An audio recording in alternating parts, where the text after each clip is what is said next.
નમસ્કાર બાળ દોસ્તો, કનુ સગર યુટ્યુબ ચેનલમાં આપ સૌનું સ્વાગત છે। મારી આ ચેનલમાં જે કોઈ પણ નવા આવ્યા હોય એમને વિનંતી કે આ યુટ્યુબ ચેનલને સબસ્ક્રાઈબ કરે। આગળ વધતા પહેલાં ફરીથી આપ સર્વેને મારી એક વિનંતી છે કે આ વિડીયો જોયા પછી જો તમને મજા આવે તો આ વિડીયો શેર, લાઈક અને સબસ્ક્રાઈબ કરવાનું ભૂલતા નહીં।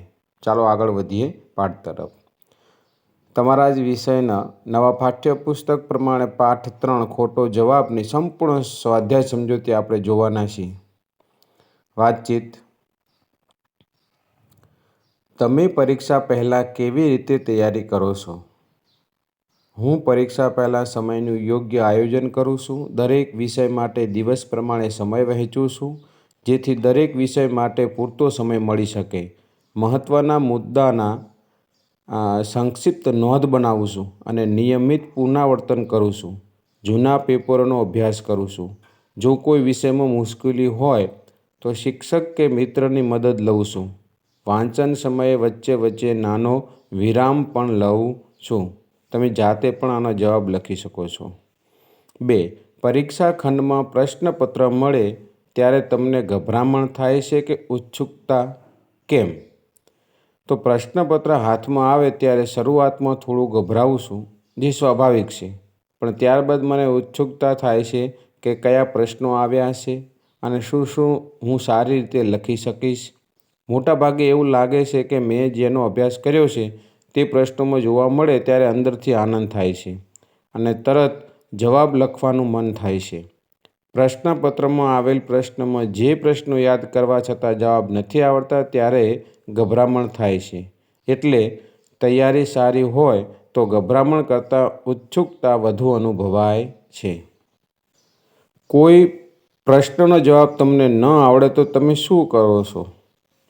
જો મને કોઈ પ્રશ્નનો તરત જવાબ ન આવડે તો હું સૌથી પહેલાં શાંતિ રાખવાનો પ્રયત્ન કરું છું।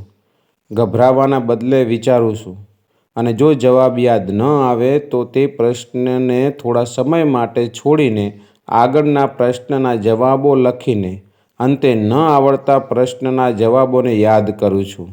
આવી રીતે હું સમયની બચત કરી શકું છું। 4. પરીક્ષામાં પૂછાયેલ પ્રશ્નોના જવાબ સાચા છે કે ખોટા એ કેવી રીતે નક્કી કરશો?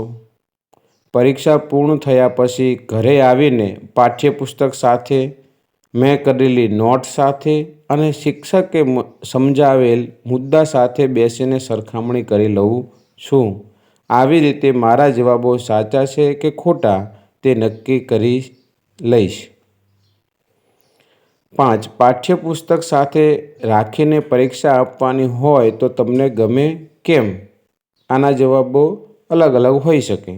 ના, મને ના ગમે, કેમ કે પરીક્ષાનું મહત્ત્વ જ ના રહે, કોઈ તૈયારી જ ના કરે, આપણા મનના વિચારો ઘટતા જાય, યાદ રાખવાની ક્ષમતા ઓછી થતી જાય, બાળકોમાં પરીક્ષાનું મૂલ્ય જ ના રહે।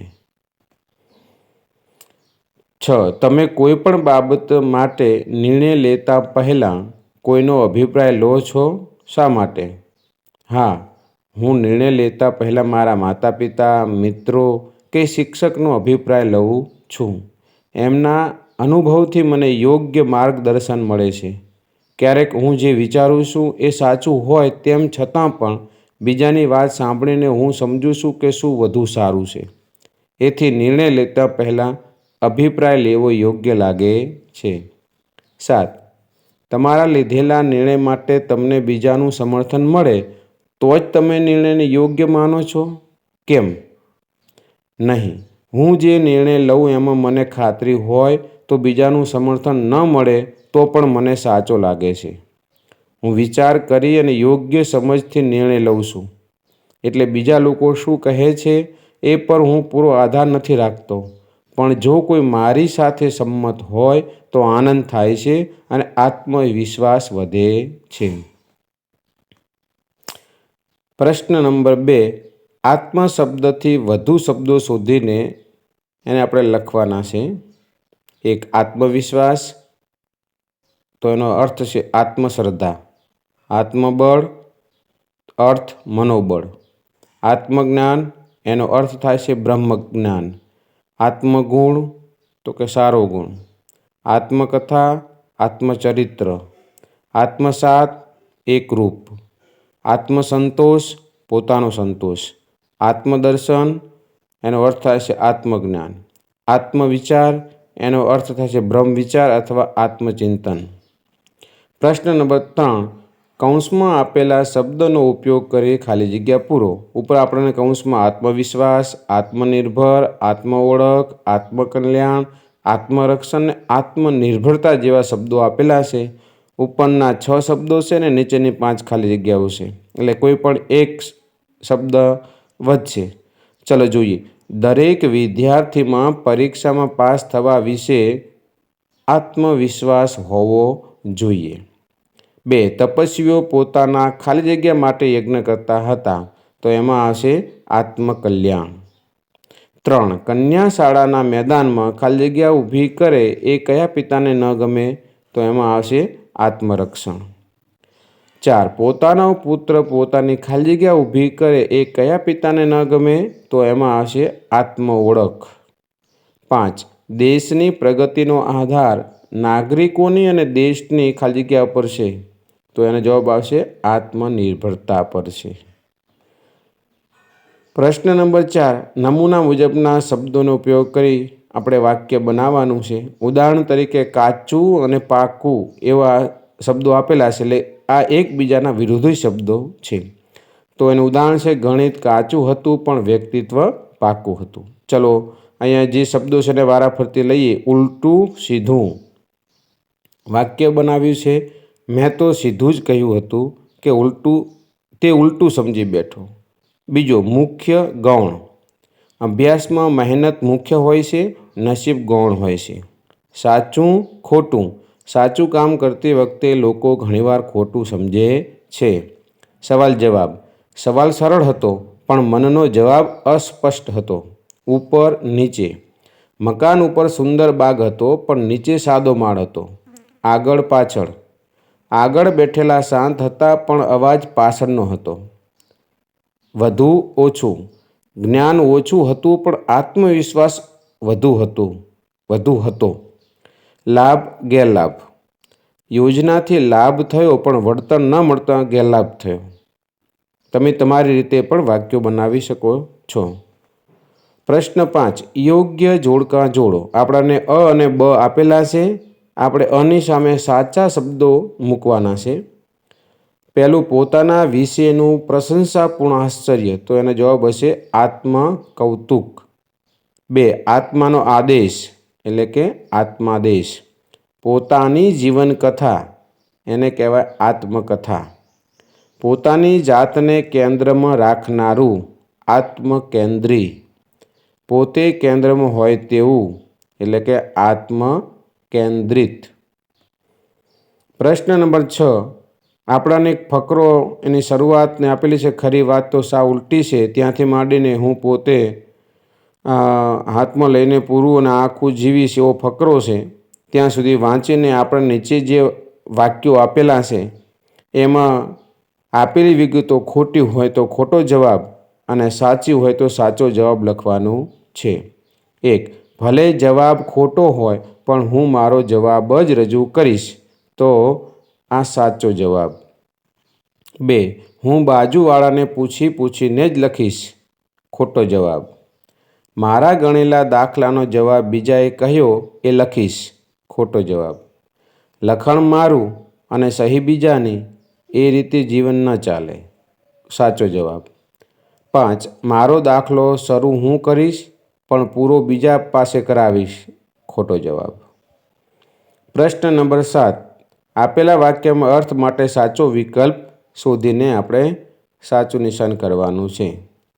1, દાખલાનો જવાબ જોઈ વિદ્યાર્થીને વિસ્મય થયું. અહીં 3 ઓપ્શન આપ્યા છે. તો એનો જવાબ આવશે કે દાખલાનો જવાબ જોઈ વિદ્યાર્થીને આશ્ચર્ય થયું. 2, હોશિયાર વિદ્યાર્થીનો દાખલો જોઈ તેણે જવાબની ખાતરી કરી. તો દાખલાનો જવાબ સાચો છે કે ખોટો તેની ચકાસણી કરી. 3, મારા દાખલાને માટે ઉછીનો જવાબ ન જોઈએ. તો એને જવાબ આવશે કે મારા દાખલાના જવાબ માટે હું બીજામાંથી નક્કી નહીં કરું. પ્રશ્ન નંબર 8. આપેલી વિગતને આધારે પ્રશ્નોની રચના કરો. આપણને એક ફકરા જેવું આપ્યું છે અને એના આધારે આપણે પ્રશ્નો બનાવવાના છે. તો અહીંયા મેં બનાવ્યા છે, એના સિવાય તમે બનાવી શકો છો. 1. લાહોરનો વિદ્યાર્થી કઈ સાલમાં કોલેજની વાર્ષિક પરીક્ષામાં બેઠો હતો? આ વિદ્યાર્થીએ પરીક્ષા દરમિયાન કેવી ચતુરાઈ બતાવી? પરીક્ષક માટે સડક બનવાનો શું અર્થ છે? ગણિતની પરીક્ષામાં પ્રશ્નપત્રમાં શું લખેલું હતું? વિદ્યાર્થીએ પોતાના ઉત્તરપત્રમાં શું લખ્યું હતું? વિદ્યાર્થીએ કેટલા પ્રશ્નોના જવાબ લખ્યા હતા? પરિણામમાં વિદ્યાર્થીઓને કેટલા ટકા ગુણ મળ્યા હતા? આ વિદ્યાર્થીનું નામ શું હતું? બે વિરોધી શબ્દની જોડ બનાવો. તીર્થરામ મોટો થઈને કયા નામથી ઓળખાતા થયા? આવી રીતે પ્રશ્નો બનાવી શકો. પ્રશ્ન 9. તમે આપેલી વિવિધ પરીક્ષાઓ વિશેના તમારા અનુભવ લખો અને વર્ગ સમક્ષ રજૂ કરો. આમાં ઉદાહરણ તરીકે CET, PSC અને NMMS જેવી પરીક્ષાની વાત કરી છે. પણ બાળ દોસ્તો, તમે હાલ જ્યારે ભણતા હશો ત્યારે તમે 2 જ પરીક્ષા આપી ચૂક્યા હશો અને એક ત્રીજી નવોદયની. NMMSની પરીક્ષા તમારે આપવાની હવે આવશે. તો 2 જ પરીક્ષા વિશેની વાત કરીએ તો CET, કોમન એન્ટ્રન્સ ટેસ્ટ. તમે જાણો છો કે જ્ઞાન સાધના અને તમારે આમાં આવી રીતની અલગ અલગ શાળાઓમાં જ્યારે એડમિશન જોતું હોય સરકારી શાળાઓમાં, ત્યારે તમારે આ પ્રકારની કોમન એન્ટ્રન્સ ટેસ્ટ આપવો પડતો હોય છે અને એના જે કંઈ પરિણામ આવે અને મેરિટમાં આવતા હોય તો એ પ્રમાણે તમને સ્કોલરશિપ અથવા જે તે સ્કૂલનો ત્યાં તમને લાભ મળતો હોય છે. મેં આ પરીક્ષા ધોરણ 5માં હતો ત્યારે આપેલી હતી. જો કે આની પહેલાં નવોદયની પરીક્ષા આપી હતી, તેથી OMR શીટમાં જવાબો કેવી રીતે આપવા તે ખ્યાલ હતો. ચાલુ ધોરણનો જ અભ્યાસક્રમ હતો, તેથી અમને અમારા શિક્ષકોએ ખૂબ જ સારી તૈયારી કરાવી હતી. ઘણા બધા વિદ્યાર્થીઓ પરીક્ષા આપવા આવેલા હતા. PSE, primary scholarship exam. આ આપણે ધોરણ જ્યારે 6માં હોય ત્યારે આપવાની હોય છે ને આપણને શિષ્યવૃત્તિ મળતી હોય છે. મેં આ પરીક્ષા ધોરણ 6માં આપી હતી. જવાબો OMR શીટમાં લખવાના હતા. ચાલુ ધોરણનો જ અભ્યાસક્રમ હતો. અમને અમારા શિક્ષકોએ ખૂબ સારી તૈયારી કરાવી હતી. પરીક્ષા પણ સારી ગઈ હતી. પરિણામમાં પાસ થઈ ગયો હતો, પરંતુ મેરિટમાં નામ ન આવવાથી સ્કોલરશિપનો લાભ મળ્યો નહીં. પ્રશ્ન 10. પ્રશ્નોના જવાબ લખો. 1. પોતાનો જવાબ સાચો છે કે ખોટો એ જાણવા માટે છોકરાએ શું કર્યું? પોતાનો જવાબ સાચો છે કે ખોટો તે જાણવા માટે બાજુમાં બેઠેલા વિદ્યાર્થીને જવાબ પૂછ્યો. 2. છોકરાના મનમાં ખોટા જવાબ વિશે શી ગડમથલ ચાલતી? જવાબ લખ્યો હતો તે સાચો છે કે નહીં તે જવાબ જાણીને નવાઈ લાગી. 1 મિનિટ માટે પોતે આનાકાની કરી. છેવટે પોતાનો સાચો જવાબ છેકીને ખોટો જવાબ લખી નાખે છે. પરીક્ષા પૂર્ણ થયા બાદ જાણ થઈ કે પોતે ગણીને પ્રથમ જે જવાબ લખ્યો હતો એ સાચો હતો, જ્યારે ભાઈબંધના કહેવાથી છેકીને પાછળથી લખ્યો હતો અને રહેવા દીધો હતો એ જવાબ ખોટો હતો. એટલે એ દાખલો ગયો, એના ગુણ ગયા. આવી ગડમથલ ચાલતી હતી. 3. છોકરાને કઈ બાબતનો પસ્તાવો છે? શા માટે? છોકરાને ખોટો જવાબ લખ્યો એનો પસ્તાવો છે, કારણ કે પોતે સાચો જવાબ મેળવ્યો હોવા છતાં મનની નબળાઈથી અને ભાઈબંધના કહેવાથી ખોટો લખી નાખ્યો એનો પસ્તાવો છે. 4. છોકરામાં આત્મવિશ્વાસનો અભાવ હતો એવું શા ઉપરથી કહી શકાય? છોકરો દાખલો ગણે, ફરીવાર ગણે, ખાતરી કરી લે, સાચો જવાબ લખે, પણ બાજુમાં બેઠેલો છોકરો અમસ્તું બીજું કહે એટલે તરત પોતાનું ચેકી નાખે અને બીજું લખે. પોતાની ગણતરી કરતાં બીજાની વાત સાચી, પોતે સાચો જવાબ મેળવ્યો હોવા છતાં મનની નબળાઈથી અને ભાઈબંધના કહેવાથી ખોટું લખી નાખવું, આમ પોતાનો વિશ્વાસ નથી એમ કહી શકાય. ગણિત પાકું હતું પણ વ્યક્તિત્વ કાચું હતું. એકમના આધારે આ વિધાન સમજાવો. છોકરાએ દાખલો આવડતો ન હતો એટલે ચોરી કરી એમ નહીં. દાખલો બરાબર આવડતો હતો પણ વિશ્વાસ ન હતો એટલે પૂછી લીધું. માટે ચોરીનો પ્રશ્ન ન હતો, અવિશ્વાસનો હતો. ગણિતનો પ્રશ્ન ન હતો, વ્યક્તિત્વનો જ પ્રશ્ન હતો. તેથી એમ કહી શકાય કે ગણિત પાકું હતું પણ વ્યક્તિત્વ કાચું હતું. છેલ્લે 6. લેખક પોતાના જીવન માટે કઈ કઈ બાબતો પાકી કરવા વિશે નિર્ધાર કરે છે? તો લેખક પોતાના જીવન વિશે કહે છે કે વિચારો મારા અને પરિણામ બીજાનું, ગણતરી મારી અને રકમ બીજાની, લખાણ મારું અને સહી બીજાની. એ રીતે જીવન ન ચાલે. મારા દાખલાને માટે ઉશીનો જવાબ ન જોઈએ અને મારા જીવન માટે ઉશીની જવાબદારી ન જોઈએ. મારો દાખલો હું શરૂ કરીશ અને હું પૂરો કરીશ. મારું જીવન પણ હું પોતે હાથમાં લઈને પૂરું અને આખું જીવીશ. તો બાળ દોસ્તો, આ હતી આપણે ખોટા જવાબ પાઠ 3ને સંપૂર્ણ સ્વાધ્યાય સમજૂતી. જો તમને વિડીયો ગમ્યો હોય તો આ વિડીયોને, આ યુટ્યુબ ચેનલને તમે લાઈક, શેર અને સબસ્ક્રાઈબ કરવાનું ભૂલતા નહીં.